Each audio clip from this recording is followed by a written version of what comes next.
శత్రువు నుండి సాక్షిగా పౌలు గారిని మార్చిన ఆ దివ్య వెలుగు, హంతకుడు అపోస్తులుడుగా మారిన వైనం, దమస్కు మార్గంలో దైవ దర్శనం, అదే నీ జీవితానికి అద్భుతమైన ప్రయాణం. పిత, పుత్ర, పవిత్ర ఆత్మ నామమున ఆమెన్. పునీత పౌలు గారి జీవితం ఓ అద్భుతమైన టర్నింగ్ పాయింట్. క్రీస్తును అనుసరించే ప్రతి వ్యక్తిని చంపాలనుకునే వ్యక్తి అదే దేవుని కోసం తన ప్రాణాన్ని పెట్టే స్థాయికి ఎదిగాడు. ఒక మనిషి ఎంత క్రూరంగా ఉంటారు అంటే, పునీత స్టెఫాన్ గారి మరణాన్ని అంగీకరించిన వ్యక్తి పునీత పౌలు గారు. దేవుని పేరుతో మనుషులను చంపడం న్యాయమని నమ్మిన వ్యక్తి సౌలు గారు. అయితే అదే దేవుని కోసం ప్రపంచాన్ని మొత్తం చుట్టి సువార్తను బోధించే శక్తిని పొందుకున్నాడు. సౌలు చేతిలో ఒకప్పుడు క్రీస్తు శిష్యులను చంపిన రక్తపు మరకలు ఉండేవి. ఇప్పుడు పౌలు గారి హృదయంలో క్రీస్తు ప్రేమ తప్ప మరేమీ లేదు. దమస్సు మార్గం ఆ ఒక్క క్షణం. గుర్రంపై స్వారీ చేస్తూ గర్వంగా వెళ్ళిన సౌలు గారిని ఒక గొప్ప వెలుగు చుట్టుముట్టింది. సౌలా సౌలా, నన్నెందుకు హింసించుచున్నావు అని ఒక్క ప్రశ్న అడిగింది. లోకం నిన్ను కింద పడేస్తే అది అవమానం, కానీ దేవుడు నిన్ను కింద పడేస్తే అది నీ విజయానికి పునాది. మన జీవితంలో కూడా కొన్నిసార్లు దేవుడు మన గర్వాన్ని అణిచివేయటానికి వెలుగును చూపిస్తాడు. ఆ వెలుగు నిన్ను గ్రుడ్డివాణిని చేయదు, నీ ఆత్మీయ కన్నులను తెరిపిస్తుంది. చీకటిలో 3 రోజులు అంతర్మదనం. కళ్ళు కడపకుండా ఉపవాసం ఉన్న ఆ 3 రోజులు అననీయా వచ్చి ప్రార్థించినప్పుడు కళ్ళ మీద పొరలు విడిపోవటం.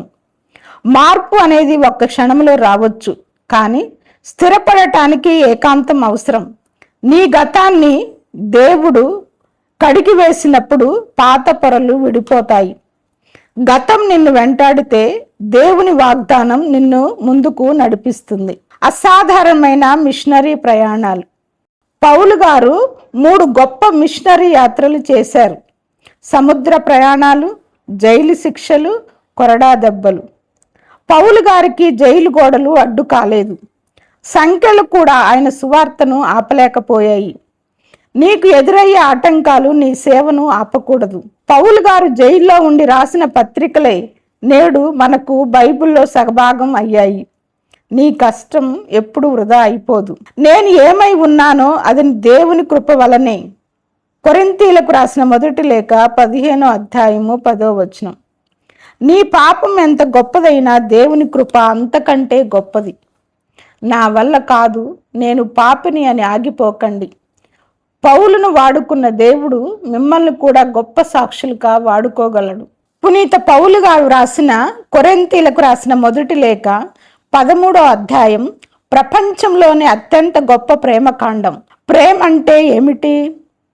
లోకంలో ప్రేమ అనే పదానికి అర్థం మారిపోయింది, కానీ 2000 సంవత్సరాల క్రితమే పౌలు గారు రాసిన అసలైన ప్రేమకు డెఫినేషన్ ఇచ్చారు.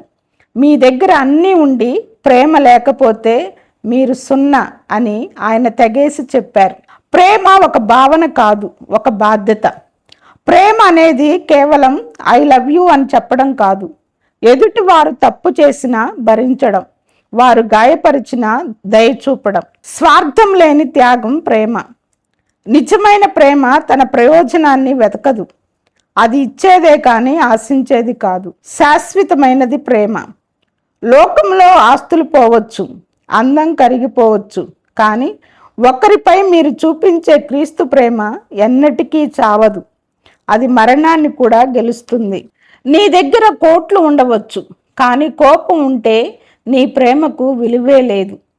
భాషలు ఆగిపోవచ్చు, జ్ఞానం గతించిపోవచ్చు, కానీ ప్రేమ అనే భాష పరలోకంలో కూడా వినిపిస్తుంది. ప్రేమ ఉంటేనే నీవు మనిషివి, లేకపోతే మ్రోగే కంచువే. ప్రార్థన. ప్రేమామయుడమైన మా పరలోకపు తండ్రి, మేము ధ్యానించిన అపోస్తులైన పునీత పౌలు గారి జీవితాన్ని బట్టి మీకు వందనాలు. ప్రభువా, సౌలు లాంటి కఠిన హృదయాన్ని ప్రేమతో కరిగించి పౌలు లాంటి గొప్ప సాక్షిగా మార్చిన మీకు మా వందనాలు. ప్రభువా, మా జీవితాల్లో కూడా ఎన్నో తప్పులు పొరపాట్లు ఉండవచ్చు. మా గతాన్ని చూసి మేము కుంగిపోకుండా పౌలు వలె ముందున్న వాటి కోసం వేగిరపడే మంచి మనస్సును మాకు ప్రసాదించండి. దమస్సు మార్గంలో పౌలును ఆవరించిన ఆ పరలోకపు వెలుగు మా జీవితాల్లోని చీకటిని తొలగించునుగాక. శ్రమలు ఎదురైనప్పుడు, అవమానాలు కలిగినప్పుడు పౌలు గారి వలె నేను క్రీస్తును ప్రేమిస్తున్నాను అని ధైర్యంగా చెప్పే శక్తిని మాకివ్వండి. మా స్వభావాన్ని మార్చండి, మా మాటలను మార్చండి, మమ్మల్ని మీ సువార్తకు బలమైన ఆయుధాలుగా వాడుకోండి. ఈ వీడియో చూస్తున్న ప్రతి బిడ్డను మీరు దీవించండి. వారి జీవితాల్లో ఏవైనా అపవిత్రమైన పొరలు ఉంటే ఇప్పుడే వాటిని తొలగించండి. పౌలు గారి వలె మేము కూడా మా పరుగును కడవరకు నమ్మకంగా కొనసాగించే భాగ్యాన్ని దయచేయండి. మా ప్రభువైన యేసుక్రీస్తు నామమున ఈ ప్రార్థనను అడుగుచున్నాము తండ్రి, ఆమెన్. పితా, పుత్ర, పవిత్రాత్మ నామమున ఆమెన్. ఈ వీడియో మీకు నచ్చినట్లయితే లైక్ చేయండి, షేర్ చేయండి. మరికొన్ని వీడియోలకై సబ్స్క్రైబ్ చేసుకోండి. Thank you. God bless you.